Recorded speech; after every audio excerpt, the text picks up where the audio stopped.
Okay, so we have the pleasure to close this edition of MicroSalón AEC Madrid with a conversation with Benjamin Kracun BSC. Thank you very much for being here with us. Thank you for having me.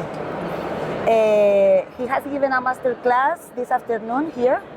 Can you tell us a little how was it? What did you tell to the Spanish audience?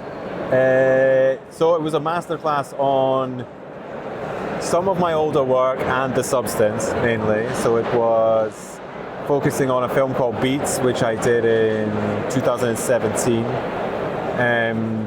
A little bit of Promising Young Women and a lot of about the substance and about my process on that film and how it worked.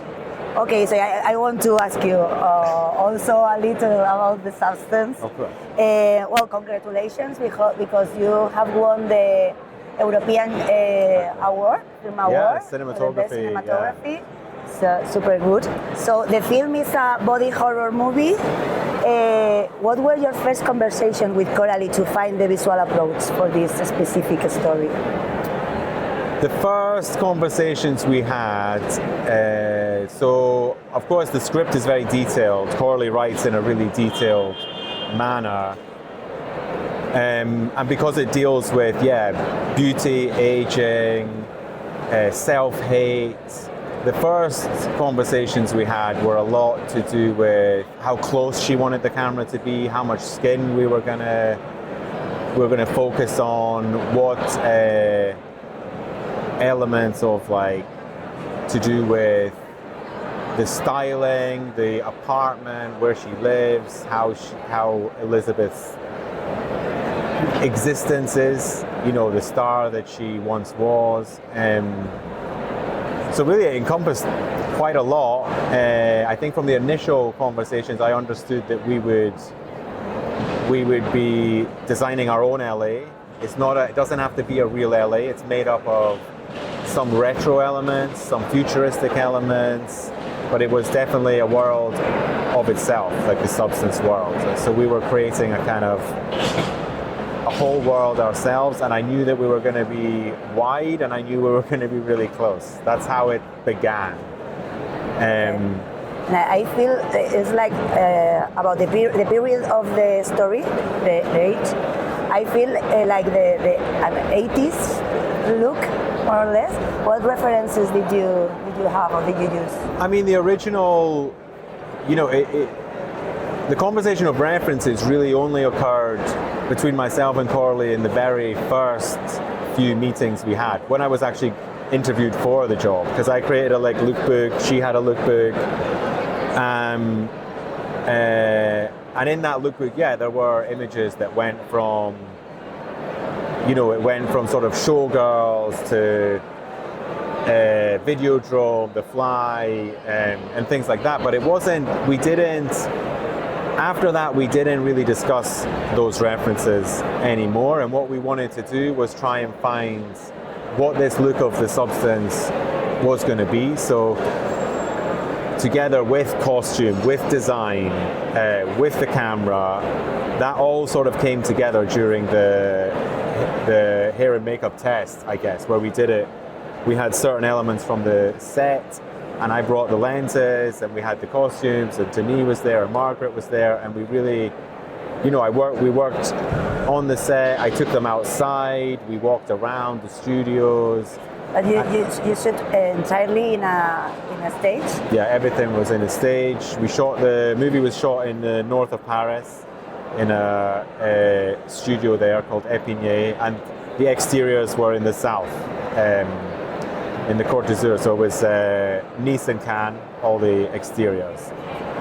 So again, building that and what that world would be was both specific, and there are some elements which are more 80s, but I didn't really want it to be completely retro all the time. It had to feel, I wanted to find a sort of an otherness, I guess. We all wanted to find our own otherness to the quality, and I think it's a combination of almost retro techniques with some modern technology, to do that.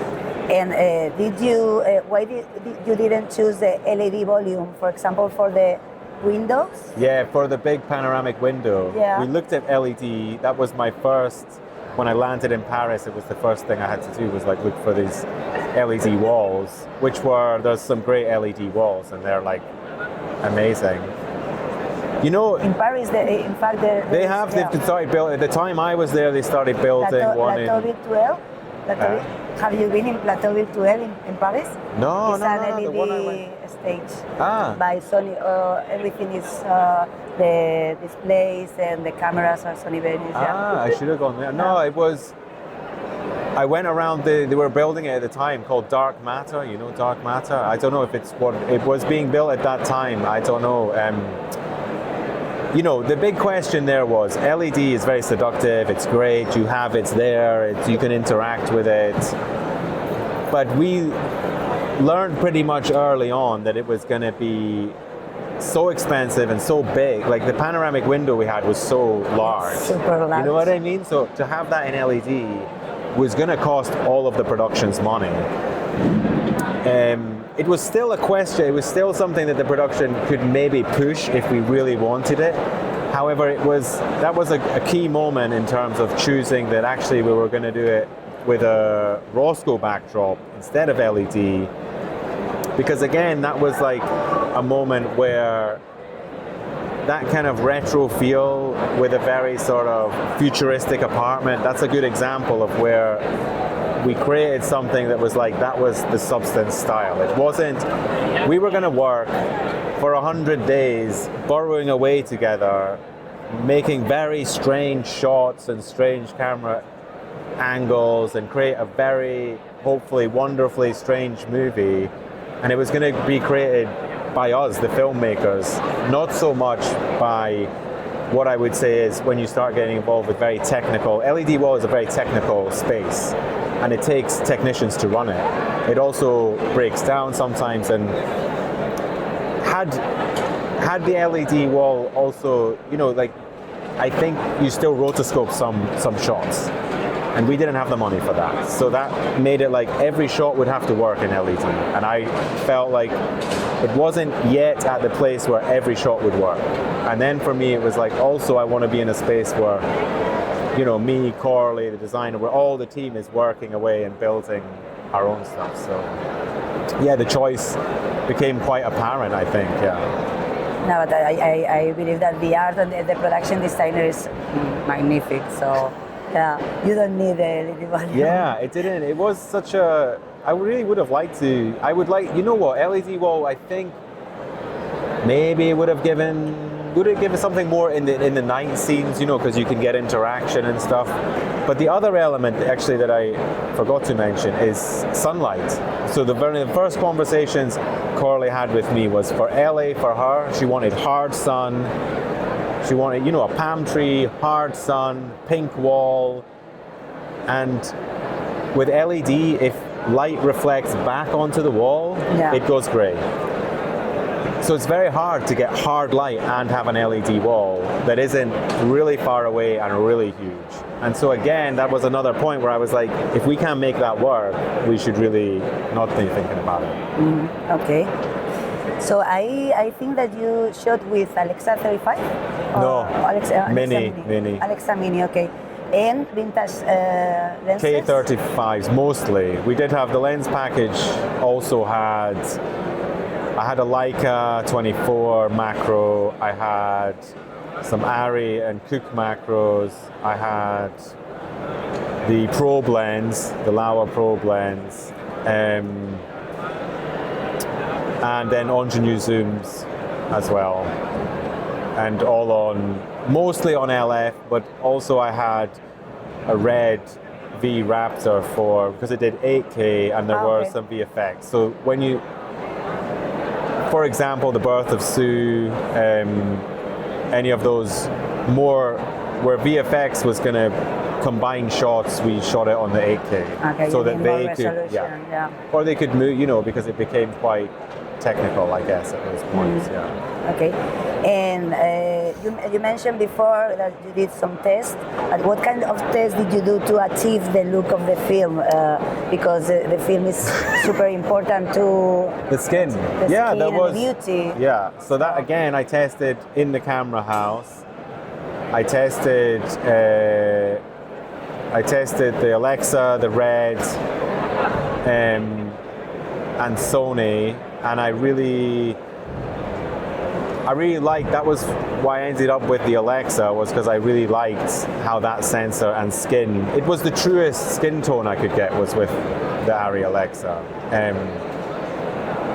And that's not to say, because in a way, for some of the action sequences, like if you look at the fight or something, you know, I would say like a Red is really handy there because you can make it smaller and things like that.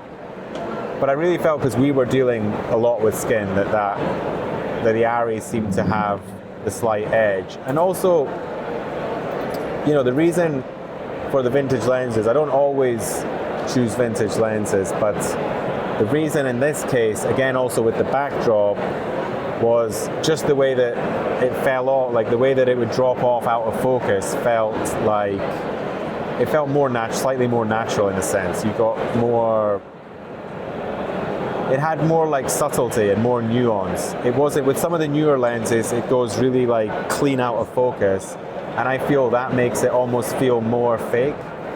You know, like it's more unreal. So even though we're dealing with an unreal background, I wanted to make you feel like this could be her apartment, of course, and things like that. So, and again, once I had those, the tests from the hair and makeup, I took them to the grader in Paris, and me, the grader, and Coralie sat and we worked for, I think we worked a day and a half on looking at what was going to be the look, or how it was going to even work. You know, we had to find something, because the costumes are very bold, the apartment is very bold, the world is very colorful, and it has really like strong,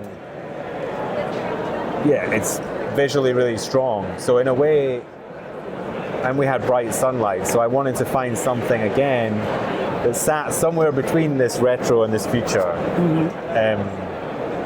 And yeah, it was a combination of those tests, the lenses, the sensor, and the colorist, I guess, to get the LUT correct, you know.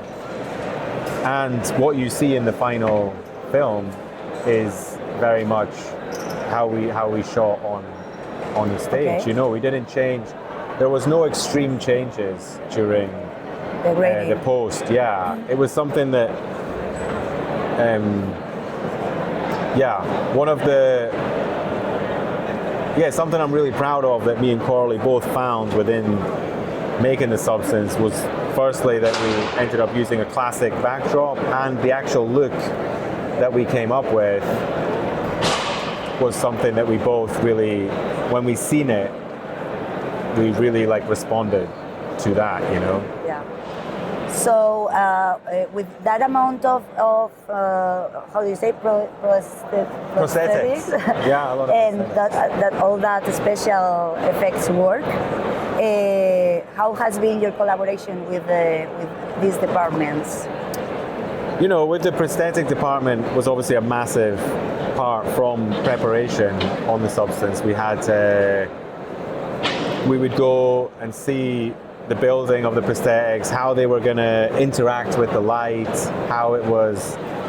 We'd try and, again, in the evenings after a scene, or even sometimes at the weekend, we would, if we were allowed, we would come in and film how it looks under the bathroom light or under the so it was something that we looked at very carefully, almost like another character, the prosthetics.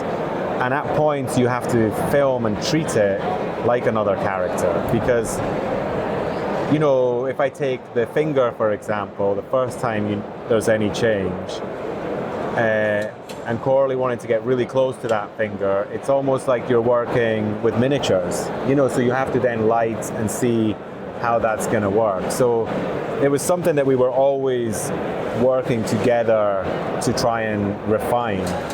And also for the prosthetic department, which were fantastic. You know, there was like,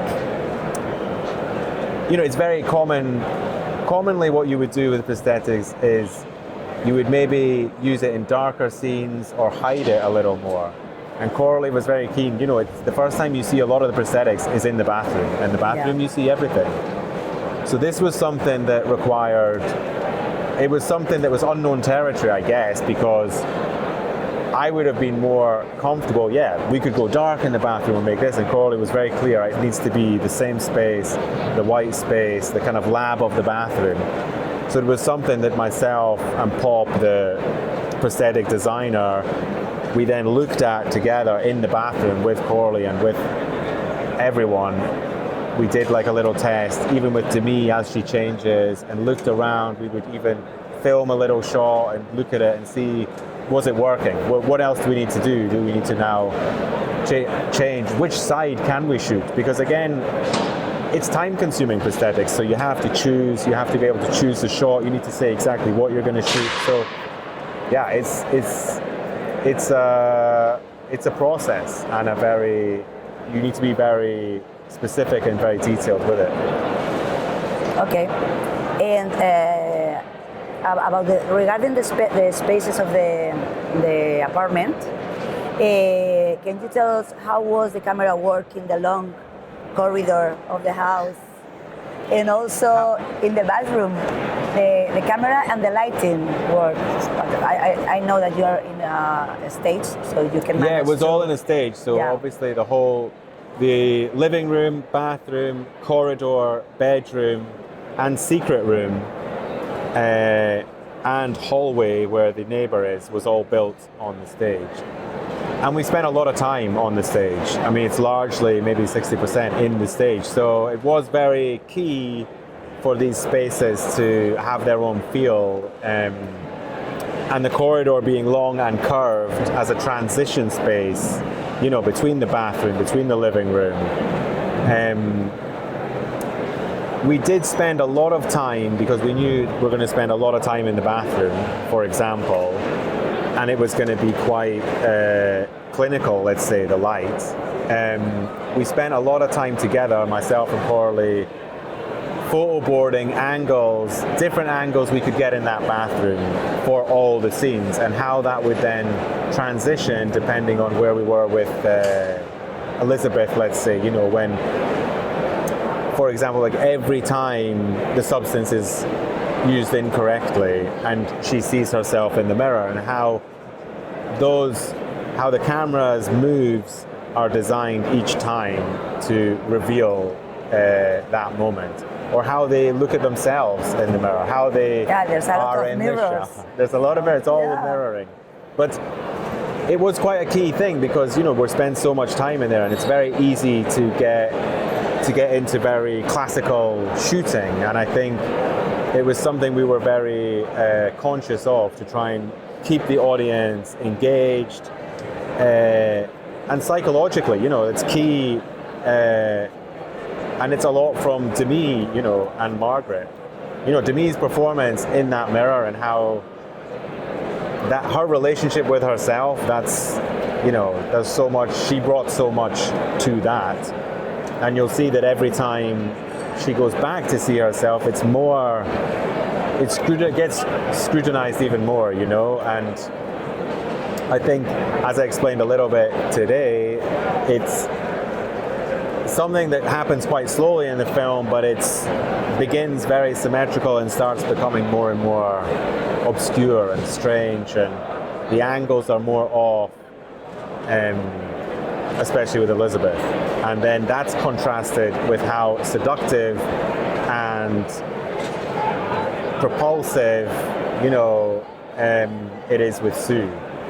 You know, it's the combination of those two things, you know, is a lot of the substance. You know? And finally, the end of the film is incredible, and a clear reference is Carrie, I suppose. It's like you are revisiting, or it's an honor or something. You're honoring. Yeah. There are many. Again, it's not something that, of course, when you use blood, a lot of blood, in the film, and it's on a stage, and it's the New Year's Eve party. So there is a nod to Carrie, and I think the film does pay homage to many other films, and hopefully in a way to build, for Coralie, she doesn't write so much backstory with the characters. The characters' worlds and their psychology is built through symbols and through, you're right, the audience's identification of what those symbols mean, what the yellow jacket represents, and what the star represents. And I think once we got to the blood, it was a tsunami of blood, a cathartic moment for every, it's a scream on all of society, I guess. That's the audience, is the society that we live in, that puts this on women, and what is the end point? What is the end? And I think, it was written in the script. She wanted to go, to have more blood than we have seen before, and it's also, I have to say, you've seen maybe her earlier film. It's also something that Coralie has been refining, even with, of course, a different film, but there's a blood sequence within it. So I know that it's something as well that she wants to progress and see. And I just think it's such a fabulous. It was so much fun to shoot. So it was. I hope. You can feel it. Yeah, you can see it. So, last question. It seems a very difficult film to do, but also very satisfying to work in it. So, how was the most challenging for your work as a cinematographer in this film? Yeah, The Substance it's definitely been my most challenging film. Both, it was a 100-day shoot, it was a lot of prep. It had elements that were new to me, that we were discovering, everyone was discovering together, whether that was working on the stage or the blood, creating the theatre for the blood, because it had to be built, because no theatre was going to let us spray all that blood. But yeah, it was, it's like most rewarding things in life are sometimes quite tough in moments to get through and to really crack how it's going to work. And it took, a lot of precision, a lot of testing, a lot of discussion, and a lot of, just amazing people. The crew were fantastic. Obviously, Coralie's vision. I mean, of the French crew I had on it were just they were all key players for me, the gaffer, the grip, the focus puller, and they were all loved the movie. That's what you got. I think you're watching a film made by people who really wanted to, and to see that kind of cinema out there. And it, because not every crew member is going to stay with you for 100 days, but everyone did, and we all made that movie together and shot every frame of that movie. So it's only credit to Coralie's vision and the belief that we all had in her and that film, that it's the real thing.